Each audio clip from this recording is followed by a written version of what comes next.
de un intento por desmontar las ansiedades. Lo que les proponía era pensar las debilidades y fortalezas del gobierno de Milei, porque justamente venimos de una semana donde viene castigado por la tormenta financiera, no le encuentra el agujero al mate, como quien dice, en términos económicos, y a pesar de eso, se sostiene, ¿no? Obviamente uno no supondría que terminara el gobierno cayendo por esta tormenta financiera, pero las especulaciones periodísticas más fervorosas promueven justamente narrativas sobre una crisis irreversible del gobierno de Javier Milei, y tal vez, insisto, subrayo, tal vez no sea tan así. Vamos a un ejemplo concreto. A ver. Mientras todo esto ocurre en el Ministerio de Economía y mientras se supone, por los rumores que circulan, que Guillermo Francos le habría encargado un plan económico a Martín Redrado, ¿qué? ¿En serio? No que está fuera del gobierno, que no participa del gobierno, que no tiene nada que ver con los libertarios. Todo en negro. Y que para Javier Milei es mala palabra Martín Redrado, porque es, para él, una especie de zurdo heterodoxo. Claro. A ver, Redrado formó parte del gobierno de Néstor Kirchner. Redrado tuvo su afinidad con el macrismo, pero no es libertario, ¿sí? Ahora, sin embargo, mantiene diálogo con algunos de los cuadros del gobierno de Javier Milei, y a alguien se le habría ocurrido que podrían haberle pedido a él alguna opinión o algún programa político económico, y alguien lo hizo. En este caso se supone fue Guillermo Francos o gente cercana a Guillermo Francos. Pero eso porque consideran que no tiene. Eso porque consideran que Caputo está muy mal. Ojo que fea, Rogero. Obviamente este trascendido todavía debilita e irrita más a Toto Caputo, pero más allá de eso, y mientras esta crisis ocurre... O sea, a Toto le meten, por un lado a Sturzenegger, por otro lado le meten el plan de Redrado, por otro lado le preguntan a no sé quién... No lo tratan. Tienen los días contados. Al final, aunque el presidente Javier Milei haya dicho que a Toto nadie lo iba a tocar. Nadie le tocó la cola, dijo. Parece que lo están manoseando bastante. Sí. Su jefe de asesores, que es economista, que también es candidato al premio Nobel junto con él, de economía, no estuvo muy de acuerdo con Caputo con las medidas y lo dijo públicamente. Hay un montón que no están de acuerdo con las medidas de Caputo. Siendo parte del gobierno, fue nombrado jefe de asesores y públicamente expresó que no estaba de acuerdo con lo que dijo el viernes pasado Caputo. Caputo está aguantando el tipo de cambio como puede, de la misma forma que lo aguantó como pudo Sergio Massa el año pasado, y antes de Sergio Massa, los ministros que lo antecedieron en el cargo a Sergio Massa. Es decir, Caputo está haciendo lo que ya hizo el gobierno peronista. No quiere conceder una devaluación porque sabe que eso genera un traspaso a precios, y ese traspaso a precios se traduce en inflación y en una pérdida de la sustentación política del gobierno de Javier Milei. Mientras todo eso pasa... Sí, eso es relativo también, ¿no? Obviamente habría que confirmar... Ya hicieron recontra mil mierda los salarios y no les pareció muy importante. Eso es discutible, porque yo el otro día, por supuesto que sí, pero es discutible desde el punto que vos planteás. Justamente estás poniendo el dedo en la llaga en algo que es muy irritante para la militancia o la dirigencia opositora al gobierno. Justo lo compartía con Lautaro y con Marce y Manu el martes yo, y era un dato que había vertido en Twitter Luis Campos, que es uno de los investigadores del Instituto de Formación de la CTA Autónoma, economista, y que él había encontrado que en las últimas mediciones comparativas de la carrera entre índice inflacionario y poder adquisitivo de los laburantes, había arrojado en abril, según datos oficiales, que los laburantes registrados, sector público, sector privado, en promedio le ganaban por 2 puntos a la inflación. Y al mismo tiempo, lo que él decía es que a principios o mediados de junio empezaban a cerrarse las paritarias de gremios tan diferentes en su composición o capacidad de agencia y peso, como camioneros y UTEDIC, y que cerraban paritarias del 5, 6 y 7% sucesivamente para los meses venideros, cuando la inflación de junio había arrojado 4,2%, se supone que la de julio la de mayo en junio, ¿no? Y la de junio, que se va a publicar ahora en julio, va a arrojar tal vez algo más cercano a 5 puntos, pero lo que advertía él es que los registrados le van ganando a la inflación. Por supuesto que, como marcábamos al aire, el deterioro de la transferencia brutal del caputazo hace que vos hayas perdido poder adquisitivo desde diciembre a esta parte. Pero la baja de la inflación, a pesar de que sigue siendo alta, y las paritarias que van obteniendo los laburantes sindicalizados, hace que la mitad del país, o por lo menos la mitad de la masa de laburantes, que es la que precisamente está en blanco, no perciba en lo inmediato, en el calendario mes a mes, ese deterioro que le queda lejos o que lo pierde de vista, o que por no tener una consideración permanente, una lectura o un ejercicio político constante, no lo atiende, no le presta atención, no lo ve. ¿Vos pensás que la gente no se da cuenta que perdió el 20% de sus ingresos? Estoy señalando, en base a lo que dice Barra, que lo que hacen es ver el día a día. Es decir, te pueden hacer una transferencia brutal de ingresos. El golpazo de la devaluación, boludo, no nos levantamos más, nadie se levantó de esa. Y bueno, pero vos estás diciendo que justamente... De... Pero Barra, me estoy remitiendo a lo que vos acabas de decir. Vos objetaste que si hubiese un traspaso a precios, el gobierno de Milei quedara más frágil o debilitado y en condiciones de ser volteado. Vos lo objetaste recién eso, cuando preguntaste, bueno, no significa igual que una nueva devaluación y un traspaso a precios. Digo que parecería que el tipo no quiere joder a la gente para fortalecerse, pero sin embargo no les importó joder la capacidad de compra de la gente muchísimo. No, por supuesto. Pensando en fortalecer, digo... No, ahí es la estrategia política de que cuando comenzás el gobierno tenés más margen para hacer las cosas que querés hacer. Y más paciencia. Ahora, todo esto ocurre, sí, y sin embargo no se traduce ni en una movilización social ascendente, en una agitación popular de ningún tipo, y tampoco parece, a pesar de los pronósticos de Guillermo Moreno y otros que le van a la saga, que esté en condiciones el sistema político de ir hacia una asamblea legislativa, por ejemplo, como vocea permanentemente Moreno. Vamos al ejemplo concreto que les quería decir justamente, y es que ahora, en 5 minutos, debería empezar a sonar la chicharra en el Senado de la Nación para una sesión especial en la que deben discutirse ascensos de milicos y diplomáticos que ya fueron dictaminados en la Comisión de Acuerdos la semana pasada. No es una sesión demasiado trascendente, hay un par de proyectos más, y el peronismo pretende mocionar sobre tablas, o sea, proponer sobre tablas, todos sentados en recinto, que se discuta el proyecto que trae media sanción de la Cámara de Diputados para aumentar los ingresos de los jubilados y rediseñar la fórmula previsional. Recordemos que en abril Javier Milei decretó una nueva fórmula previsional que se traga los 8 puntos, según el macrismo y según el radicalismo, que devoró el caputazo entre diciembre y enero, y que para la izquierda y el peronismo es más, son 20 puntos según quien la cuente, o más también. Es un proyecto que se votó con 160 diputados en la Cámara Baja, 160 diputados que fueron aportados por los bloques del peronismo, el radicalismo, el pichetismo, los federales, la coalición cívica, unos cuantos. Y sin embargo, aparentemente el peronismo estaría solo en esta jugada en el Senado para mocionar y que se trate sobre tablas este proyecto que Villarruel quiere planchar, que Villarruel no quiere poner en tratamiento. Por eso requieren o se necesita hacerlo sobre tablas, y necesitan 2 tercios para eso. 2 tercios sobre los 72 senadores totales serían 48. 33 tiene solamente Mayans, con él incluido. Necesitaría por lo menos de los 13 radicales para sumar 46, y los radicales no están de acuerdo en esta, todos. Solo está Lustó, alguno más, pero hay que ver incluso si Lustó aporta a esos 2 tercios.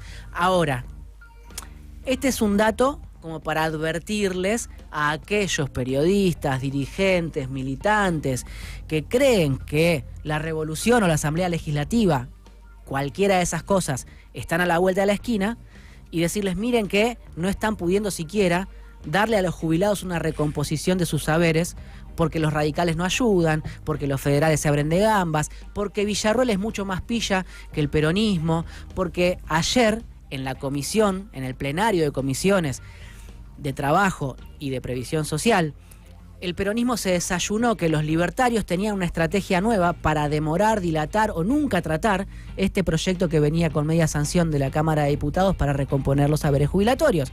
Como puede ser que los senadores peronistas no olfatearan siquiera que los libertarios iban a cambiar la jugada. Y se desayunaron ahí. Se desayunaron cuando se sentaron frente a Atauche y a Carmen Álvarez Rivero. Que Atauche te camine es mucho decir. De todas formas, yo entiendo que lo que está detrás de Atauche no es su propia astucia, sino la de Villarruel, porque lo que pudimos observar es que Villarruel estaba reuniéndose con senadores radicales como Pablo Blanco, que despotricó mucho contra la ley Bases, pero después terminó votándola a favor. Eduardo Vichy, que es el presidente del bloque radical, estuvo de acuerdo con lo que propuso Atauche. También el macrismo estuvo de acuerdo con lo que propuso Atauche y se calentaron los peronistas. ¿Qué propuso Atauche? Atauche dijo, bueno, vamos a ir con un nuevo proyecto de reforma previsional. ¿Por qué?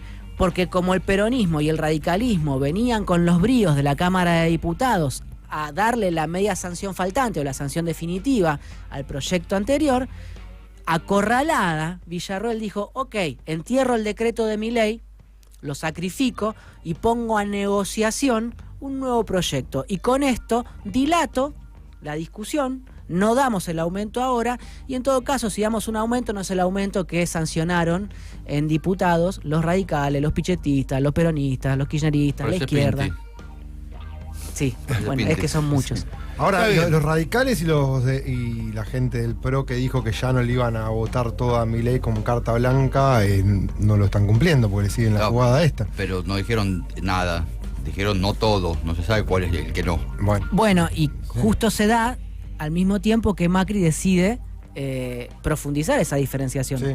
Macri ayer tuiteó algo que había operado por Clarín el domingo pasado y era que la Corte tenía que fallar, era inminente el fallo de la Corte para que el gobierno nacional se aviniera a agarpar la guita que había sustraído el gobierno nacional bajo el mandato del Frente de Todos para transferirle guita a Axel Kicillof en provincia de Buenos Aires, quitándole guita de la coparticipación a la ciudad de Buenos Aires. Opera Macri eso el domingo, el lunes no pasa nada, el martes no pasa nada, ayer tuitea pudriéndola contra Toto Caputo y el gobierno nacional porque no pagan lo que la Corte ya determinó que tiene que pagar. Sí. Y el gobierno nacional obviamente no quiere garpar porque lo que hace es cuidar el resultado fiscal. Ahora pregunto. Y Macri bardea por Twitter al gobierno nacional. Igual bardea de una forma no la gira. Me causa de risa, no la forma que bardea. Bueno, no. Está bien, no va a decir. No va. Rompo con Milei zarpado. No, pero está bien, bardea, el tipo venía bancando y ahora bardea. Ahora yo pregunto, ¿el bardeo es de verdad les interesa la guita que le falta a la ciudad o que ellos quieren o usan eso como excusa para bardear? Las dos cosas serían graves, ¿no? Me parece más grave que no les interesa la guita y que en realidad lo usan para bardear. Porque revela la verdadera intención de Mauricio Macri, que es profundizar la distancia. Sí, yo no tengo claro si es porque quiere ayudar al primo. Claro, pues se supone que en la ciudad de Buenos Aires la guita le sobra siempre. Claro, de hecho está bien lo que planteas vos. Yo no lo tengo claro o no tengo la información como para decirte sí o no en este momento. Lo que sí sé es que si bien Jorge Macri también había manifestado la misma inquietud, y hasta yo les conté acá que se reunió con Toto Caputo hace un tiempo. Al mismo tiempo Jorge está súper amigable con Milei. Más o menos, está equidistante, pero lo que sí dicen es que no agitó las aguas en sede judicial o en ámbitos políticos como para acelerar el trámite. Es decir, no es que estaba nervioso diciendo páguenme y entonces en defensa de Jorge Macri salió el primo que fue presidente. Salta Macri solo, Mauricio. Entonces, salta solo. Esto es un indicio de lo que vos estás sugiriendo, que evidentemente Macri está usando como excusa la guita de la coparticipación, que fue objeto de un litigio en la Corte Suprema, para posicionarse políticamente en contra de Milei. Y eso es un dato. Entonces, mientras esto ocurre, es cierto que hay, de los 6 senadores del PRO, yo contaría por lo menos 5 que le votarían o que acompañarían esta iniciativa de Villarruel, para retardar la discusión del proyecto que ya traía la sanción. Separo de esos 6 senadores a Guadalupe Tagliaferri, que responde a Rodríguez Larreta y que trabaja muy en tándem con Martín Lustó, y que se habla, incluso se conjetura que podrían culminar juntos en una especie de megacuerdo en la ciudad de Buenos Aires el año que viene. ¿Cómo? ¿La deja Carla Peterson? No, no creo, no sé. ¿Cómo está? Tanto no sé. No la conozco la... Ahora, señora. otro de los ejemplos, para ir cerrando, que desmentirían la evidente debilidad, pero que no termina de empujar al abismo al gobierno de Javier Milei. Es decir, el gobierno es una especie de gladiador que tambalea pero no se cae, a pesar de las aventuras de Gordo se viene, de las cuales nosotros hemos sido parte tantas veces. Bueno, lo cierto es que el gobierno está en un momento donde, a través de francos y otros actores, llama a peronistas o llama a macristas más o menos experimentados como para fortalecer sus filas. Un ejemplo concreto. El forro. Hace 2 días... Hay un forro, sí.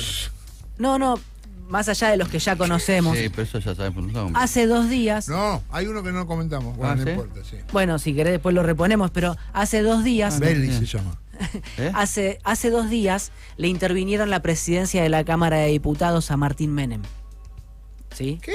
¿Cómo lo intervinieron? No, ¿cómo lo intervinieron? No oficialmente, obviamente. Bueno, yo lo estoy traduciendo en términos políticos. Así debería leerse lo que hicieron. ¿Qué hicieron? Le pusieron una especie de asesor todoterreno en su despacho porque dicen los propios libertarios, Menem anda más perdido que Turco en la neblina, y otros dicen que anda de joda. ¿Es verdad que está muy enamorado, muy enamoradizo Martín? Dicen que mantiene un amorío con uno de los responsables de Diputados TV, y que ese amorío... con un muchacho. Y ese amorío... Ese amorío hace que se dispersen sus tareas políticas y legislativas. Pero son los primeros días. Entonces su despacho es un desorden, porque incluso su jefe de despacho, su secretario, es nada menos que un muchacho de apellido Sharif, que es su sobrino y que también es bastante disperso en sus tareas. ¿Puede decir que tiene cabecita de novio? Claro. Bueno, es lo que comentan. Sí. Yo cuento lo que me cuentan. Está bien. De todo te olvidas. Y lo que pude ir corroborando. Y como está bastante desordenado, le metieron a quien fuera el jefe de prensa de Jorge Triaca, ex ministro de Trabajo, en el despacho a Menem para que le ordenara la cosa. Los papeles que pongan así. Y casualidad que cuando le ponen de jefe de despacho o de asesor todoterreno, operador comunicacional, a Santiago Fernández, que es como se llama el ex vocero de Triaca, se termina de cerrar el acuerdo entre Ritondo y Menem para que Jorge Triaca sea el candidato de los libertarios y el macrismo a la Auditoría General de la Nación, que es un organismo que controla las cuentas de los gobiernos, integrado por 7 miembros. Triaca va a ir ahí, boludo. Sí, también es un problema, ¿no? Triaca porque estuvo Triaca metido con su gente igual en todo este tiempo de gobierno. Claro, pero también. se supone que vos, para ser auditor de la Nación, tendrías que tener algunos pergaminos de honestidad y transparencia que efectivamente Triaca no tiene. Tenía a su empleada doméstica en negro, metió a su cuñada en el Ministerio de Trabajo durante el macrismo. Es un tipo desastroso. El ministro de Justicia es Tucunio Libarona. Es verdad que está bien, pero... No importa, ya está. O sea, no bien, importa. Pero esto lo tiene que votar, al auditor lo tiene que votar el Congreso. Entonces, cuando vos defiendas el nombre de Triaca en el Congreso y digas, bueno, a Triaca lo tenemos que votar porque hizo... ¿Qué? En defensa de la transparencia, las cuentas públicas. Pero Dipi también van a votar el pliego de Ariel Dijo, o sea, para otro cargo. Bueno, pero no minimices ya sé. este dato que yo cuento para... Pero no lo veo loco, no lo veo muy loco. Pero ordenemos la charla. ¿Por qué cuento este dato? Porque justamente los libertarios en un momento de fragilidad se valen de cuadros que vienen del peronismo y del macrismo para ordenarse y sostenerse. Entonces, los cánticos que suponen que el gobierno está al borde del abismo tal vez no sean tan así. Y entonces, el peronismo, que es hiperinstitucionalista, porque a pesar de lo que digan los gorilas, los radicales y todos los que se quejan o se han quejado porque no han sabido terminar sus gobiernos por los desfalcos que ellos mismos han hecho, a pesar de esos relatos, lo cierto es que desde Cristina Kirchner hasta el último concejal están respetando las reglas de la democracia. Más que ellos, diría, porque es Claro una que persecución sí. judicial, todo el tema. Sí. Pero en términos de... Los más revolucionarios para con este gobierno está haciendo el mercado, digamos. Los más destituyentes. Los más destituyentes está haciendo el mercado, que, ¿Sí? Que está peleando a muerte por una devaluación. Y te doy un dato más. A pesar de las cosas que le dieron con la ley bases y todo, ¿no? Cuando Yo más no le los das, quiero dame más. bajonear. Yo no los quiero bajonear. Es cierto que con los manuales de economía uno ve que esto no cierra, que esto no va, que esto debería en algún momento derivar en un estado de agitación y resistencia fuerte al gobierno de Javier Milei, pero eso no está pasando. Pero les voy a dar un dato. Un diputado kirchnerista me decía ayer que lo que él entiende que está ocurriendo con los mercados, con José Mercado, con los bancos, Con el campo. con esta operación sobre los puts, que es la discusión que hay. ¿Otra más? Los puts, sí. está Los puts, en todo lado. Ya lo dijiste. los puts No.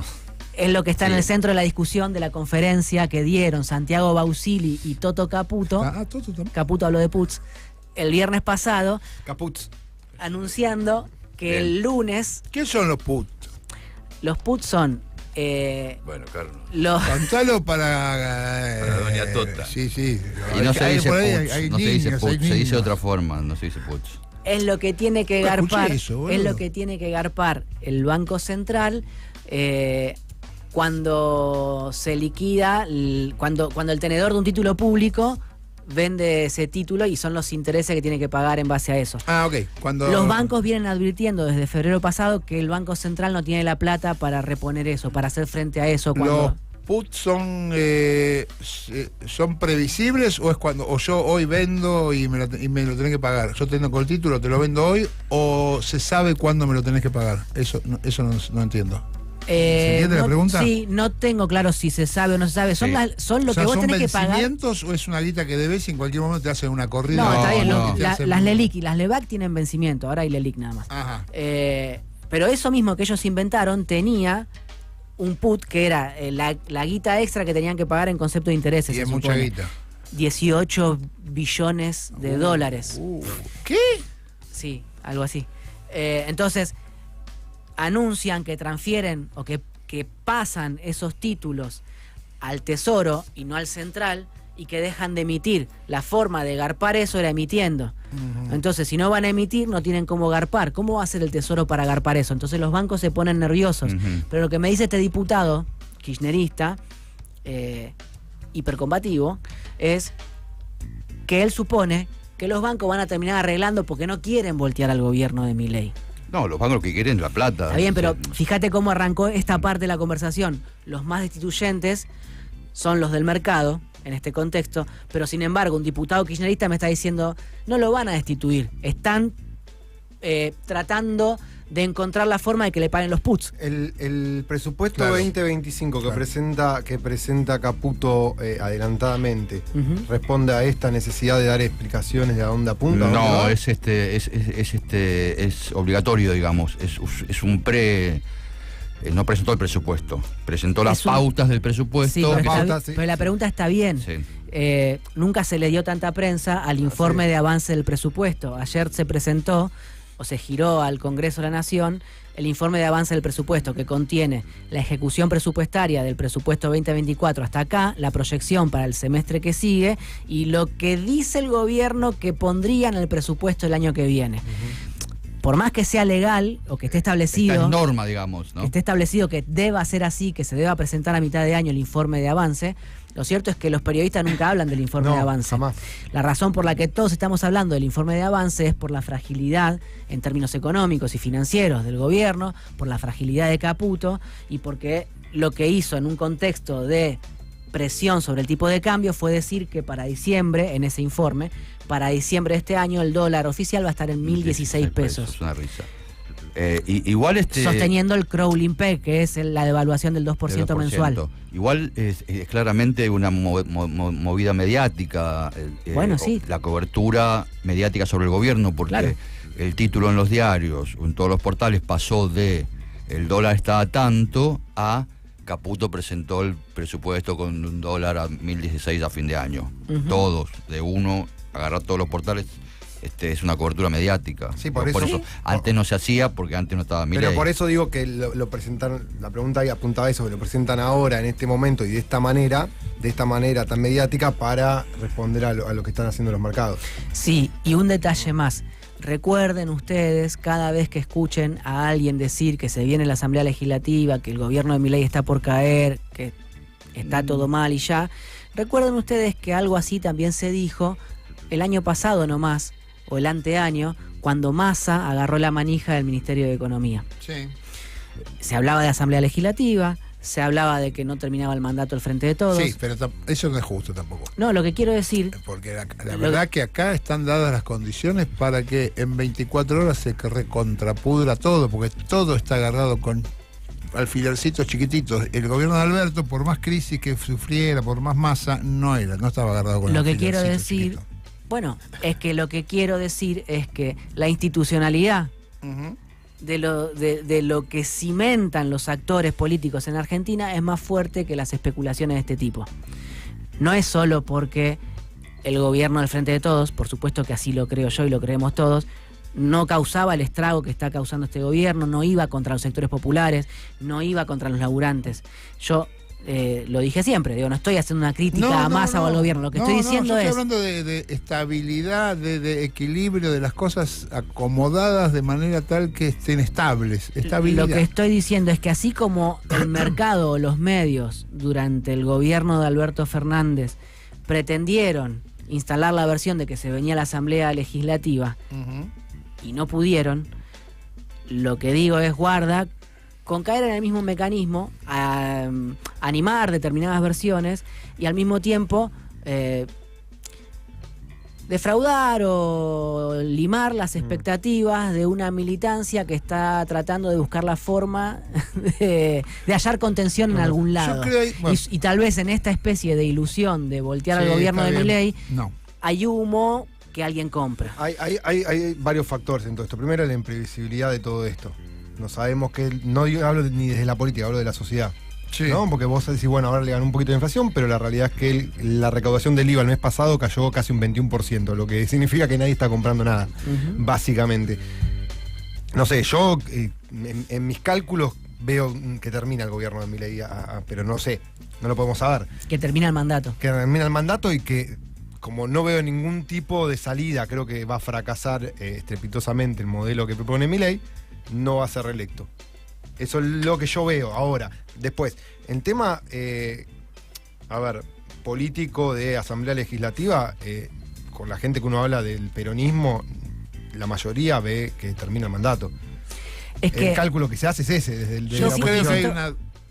Perdón, yo creo que el que plantea, el que predice la Asamblea Legislativa, en realidad está diciendo yo te puedo solucionar el problema. Sí. Sacarle la sábana a este tipo y dejarme a mí. Es esa también la movida no es solo una predicción de que esto se cae, esto se cae y acá estoy yo. Sí. Porque además yo creo que esto también, la sustentabilidad de Milei, es que es el único líder político de la República Argentina, es este forrazo. Ese es el problema. No hay nadie enfrente. No hay nadie. Entonces claro que es fuerte. Claro que es fuerte Milei. Porque no hay nadie. Y ahí es donde de vuelta señalo que quienes blanden la teoría de la Asamblea Legislativa o los que dicen que esto se está por terminar, en realidad son los que no pueden ganar una interna en el peronismo. El peronismo debería asumir la tarea de ganarle a Milei en las elecciones, de ganarle a Milei en política, de ganar a la sociedad, de ganar la conciencia del pueblo, en lugar de especular con que Milei se cae. Dipi, muchísimas gracias, la vamos a seguir eternamente, todas nuestras vidas hablando de estas cosas. Más que vas a poner una musiquita linda, no me digas tanda, no seas malo. Yo soy bueno con vos.